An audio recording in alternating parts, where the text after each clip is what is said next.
అధికారంలోకి వచ్చినటువంటి అతి కొద్ది కాలంలోనే వైఎస్ఆర్ కాంగ్రెస్ పార్టీకి సంబంధించినటువంటి నాయకుల మీద, కార్యకర్తల మీద, సానుభూతి పరుల మీద దాడులు ప్రారంభమయ్యాయి. అవి ఎంత దాకా వెళ్ళాయి అంటే, ఒక పక్క తీవ్రమైనటువంటి దాడుల్ని కొనసాగిస్తూ, విధ్వంసం సృష్టిస్తూ, ఆస్తులను హరిస్తూ, అన్ని రకాల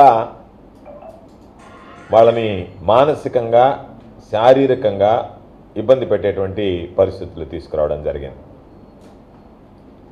ఇందుకు పరాకాష్ట ఈరోజు ఒకసారి చూస్తే, నిన్న జరిగినటువంటి ఉదంతం తోటపల్లి గూడూరు మండలానికి సంబంధించి సర్వేపల్లి నియోజకవర్గంలో కోడూరు గ్రామంలో ఆక్వా రైతు కావలరెడ్డి రంగారెడ్డికి సంబంధించినటువంటి దాదాపు 50 లక్షల రూపాయల విలువ చేసేటువంటి ఏరియేటర్స్ ఉన్నటువంటి ఆ గోడౌన్ని దుండగులు తగలబెట్టడం జరిగింది. గత కొద్ది రోజులుగా కవింపు చర్యలకు పాల్పడుతున్నారు.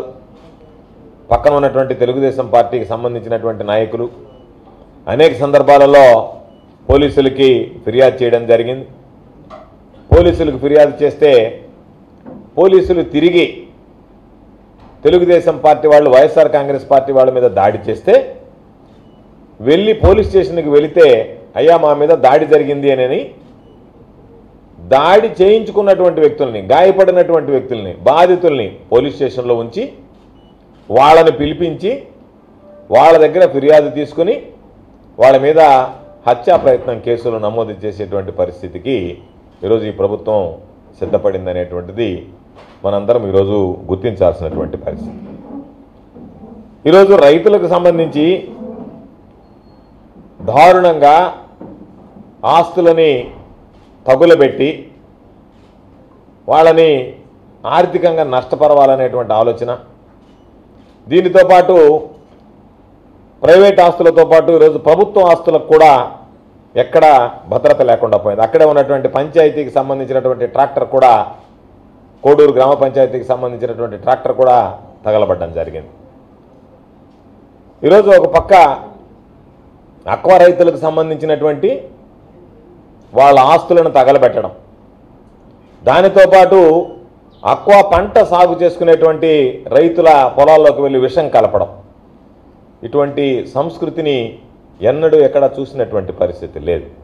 వ్యక్తులను గాయపరచడం, వాళ్ళ ఆస్తులను విధ్వంసం చేయడం, వాటిని తగులబెట్టడం, పొలాల్లోకి వెళ్ళి చేలల్లో విషం కలపడం, పంటల్లో విషం కలపడం, నీళ్లలో ఆక్వా కుంటలకు సంబంధించి ఈరోజు ఒకసారి చూస్తే, దానితో పాటు కట్టేపల్లికి సంబంధించినటువంటి వెంకటేశ్వర్లకు సంబంధించినటువంటి ఈ బ్రిక్కి సంబంధించినటువంటిది, దీనికి సంబంధించి ప్రభుత్వం ఈరోజు ఇది ప్రభుత్వ స్థలం అని చెప్పి కొంతమంది ప్రైవేటు వ్యక్తులు వెళ్ళి దాన్ని తొలగించడం జరిగింది.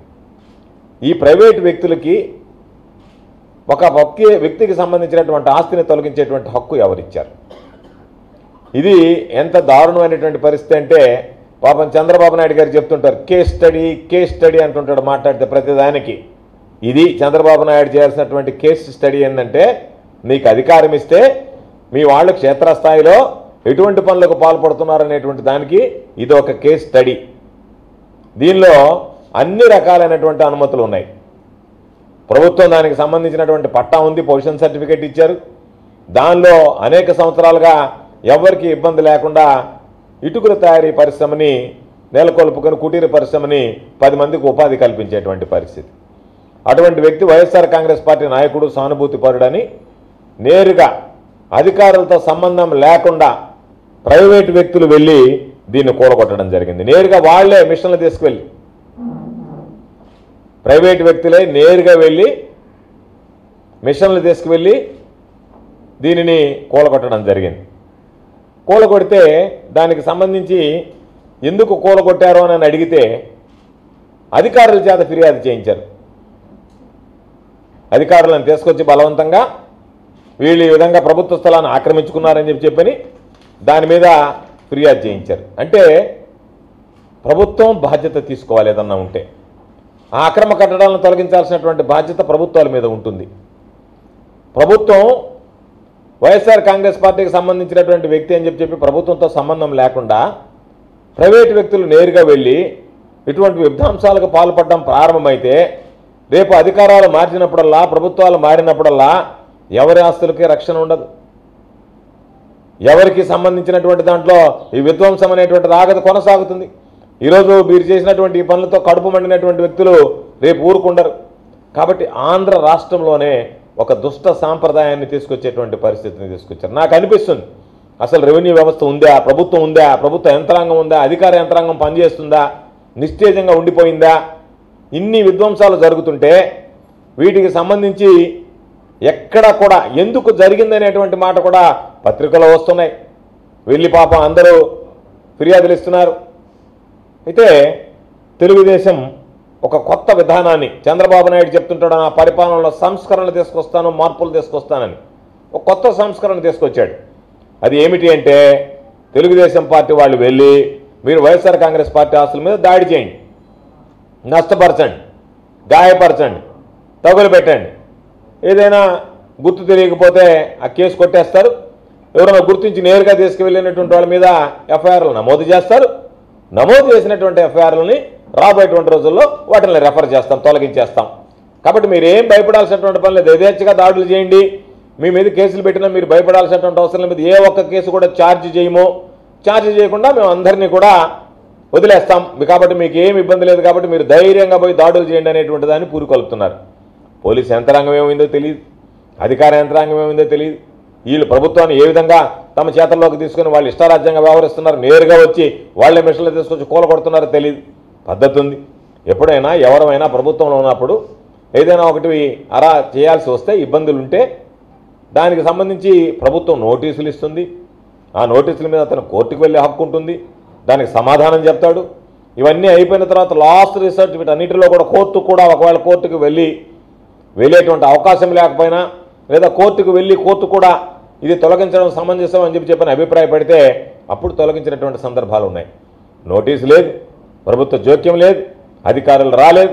వాళ్ళకి సంబంధించి ముందస్తు పాపం వాళ్ళ సామాన్లు కనీసం అక్కడ లోపల ఉన్నటువంటి వస్తువులు కూడా తొలగించకుండా నేరుగా వెళ్ళడం, గోడలు బగలు కొట్టడం, దాన్ని కూల్చేయడం, వెళ్ళిపోవడం. అంటే ఇదంతా ఎంత విధ్వంసానికి సృష్టించేటువంటి పరిస్థితి ఉందంటే బహుశా నాకు తెలిసి రాష్ట్ర చరిత్రలో ఎన్నడూ లేదు, నెల్లూరు జిల్లాలో అసలే లేదు.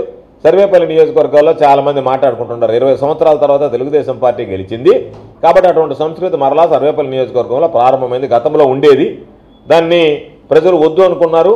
మరలా ఈరోజు దురదృష్టవశాత్తు తెలుగుదేశం ప్రభుత్వం అక్కడ విజయం సాధించింది కాబట్టి తెలుగుదేశం అభ్యర్థి ఈరోజు మరలా మొదటికొచ్చి ఇటువంటి దుందుడుకు చర్యలకు పాల్పడడం, కవింపు చర్యలకు పాల్పడడం జరుగుతుంది అని చెప్పి తెలియజేస్తున్నారు. కాబట్టి మేము స్పష్టంగా చెప్తున్నాం, పూర్తి స్థాయిలో వైఎస్ఆర్ కాంగ్రెస్ పార్టీ నాయకులకి కార్యకర్తలకు అండగా ఉంటాం. ఎవరి ద్వారా అయితే ఈరోజు నష్టం జరిగిందో, ఎవరి ద్వారా అయితే ఈరోజు నష్టం వాటిల్లిందో, ఎవరైతే ఈరోజు మేము చేశాము కదా ఈ ఘనకార్యం అని చెప్పి సంకలు గుద్దుకుంటున్నారో భారీ మూల్యం చెల్లించుకోవాల్సినటువంటి పరిస్థితి ఏర్పడుతుంది. పరిస్థితులు ఎప్పుడూ ఒకే విధంగా ఉండవు. కాలచక్రం తిరుగుతూ ఉంటుంది, అధికార మార్పిడి జరుగుతూ ఉంటుంది. ఆ అధికార మార్పిడి జరిగినప్పుడు ఈరోజు చేసినటువంటి పాపాలన్నీ శాపాలుగా మారతానేటువంటి విషయాన్ని గుర్తుంచుకోండి. ఈ మాట్లాడేటువంటి నాయకులు ఎవరో కనపడరు, ఇళ్లలో నుంచి బయటకు రారు. నష్టపోయేది ఈరోజు ఎవరైతే ఇటువంటి దుందుడుకు చర్యలకు పాల్పడ్డారో అటువంటి వ్యక్తులు నష్టపోతారనేటువంటి విషయాన్ని గమనించండి, గుర్తించండి అని చెప్పి ఈ సందర్భంగా నేను హెచ్చరిస్తున్నాను. తప్పనిసరిగా వైఎస్ఆర్ కాంగ్రెస్ పార్టీకి సంబంధించి ఎవరైతే పాపం కష్టకాలంలో వైఎస్ఆర్ కాంగ్రెస్ పార్టీ వెంట ఉన్నారో, జగన్మోహన్ రెడ్డి గారిని అంటిపెట్టుకుని ఉన్నారో ఆ కుటుంబాల మీద దాడులు ఎక్కువయ్యాయి. దాని వెనక ఉన్నటువంటి ఉద్దేశం ఏదో ఒక విధంగా వైఎస్ఆర్ కాంగ్రెస్ పార్టీ అనేటువంటి ఉనికి లేకుండా చేయాలనేటువంటి ఒక దుర్మార్గమైనటువంటి లక్ష్యం. కాబట్టి కొందరి మీద కనుక మనం దుందుడికి చర్యలకు పాల్పడితే, దాడులు చేస్తే వైఎస్ఆర్ కాంగ్రెస్ పార్టీ పేరు చెప్పడానికే ప్రజలు భయపడతారు. దాని ద్వారా తెలుగుదేశం పార్టీ మరింత బలోపేతం అవుతుందని అనుకుంటున్నట్టున్నారు. అవి ఎప్పుడు కూడా ప్రజల్లో పనిచేవి.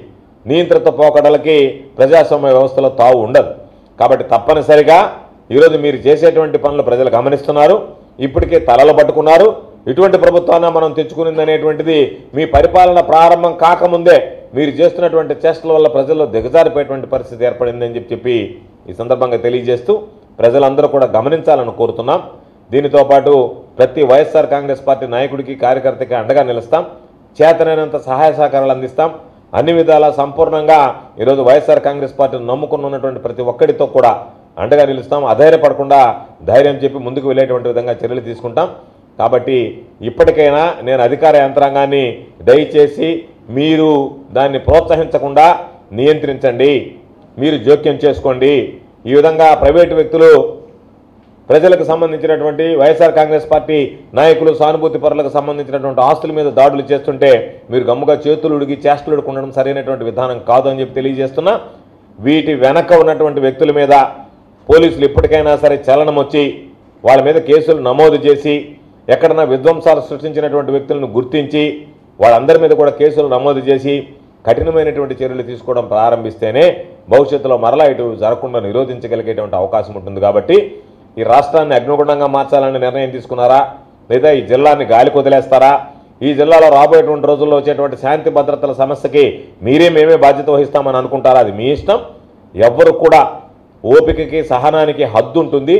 ఆ హద్దు మీరినప్పుడు దానికి సంబంధించినటువంటి దుష్పరిణామాలు ఏదైతే ఉన్నాయో దానికి అధికార యంత్రాంగం పోలీస్ యంత్రాంగం బాధ్యత వహించాల్సినటువంటి అవసరం ఉంది అని చెప్పి సందర్భంగా తెలియజేస్తూ నేను మరలా డిమాండ్ చేసేది, ఎక్కడెక్కడైతే ఇటువంటి విధ్వంసాలు జరిగాయో ఇప్పటికే న్యాయస్థానాలను ఆశ్రయించారు. న్యాయస్థానంలో కూడా ఇవన్నీ వ్యాజ్యాలు ఉన్నాయి. దానితో పాటు ఇప్పటికైనా ఒక అడుగు ముందుకు వేసి జరిగినటువంటి పొరపాట్లను గ్రహించి దోషులని గుర్తించి శిక్షించాలని చెప్పి నేను డిమాండ్ చేస్తున్నాను.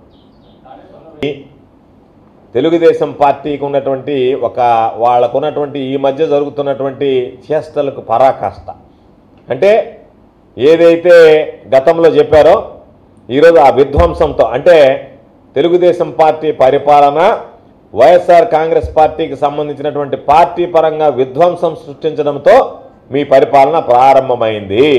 నిన్ననే శాసనసభ్యులందరూ ప్రమాణ స్వీకారం చేసి ఈ రోజు నుంచి మీరు చేపట్టినటువంటి ఘనకార్యాలు ఏమిటి అంటే వైఎస్ఆర్ కాంగ్రెస్ పార్టీకి సంబంధించినటువంటి వ్యక్తులు నాయకులు పార్టీకి సంబంధించినటువంటి ఆస్తులు కూడా ఇప్పటిదాకా వైఎస్ఆర్ కాంగ్రెస్ పార్టీ నాయకులు సానుభూతి పరులు కార్యకర్తలకు సంబంధించినటువంటి ఆస్తులు ధ్వంసం చేశాం. ఈ రోజు నుంచి వైఎస్ఆర్ కాంగ్రెస్ పార్టీకి సంబంధించినటువంటి ఆస్తులను కూడా ధ్వంసం చేస్తామని చెప్పన్నట్టుగా ఈ రోజు నుంచే నిన్న ప్రమాణ స్వీకారం చేసినటువంటి శాసనసభ్యులు కొత్తగా కొలువుదీరినటువంటి శాసనసభ ఈరోజు దానితో పని ప్రారంభించింది. ఇంకా రాబోయే రోజుల్లో వైఎస్ఆర్ కాంగ్రెస్ పార్టీకి సంబంధించినటువంటి ఆస్తులను కూడా మేము మిగలనివ్వము, వాటి మీద కూడా దాడులు చేస్తామని ఒక సంకేతం ఇవ్వడం జరిగింది.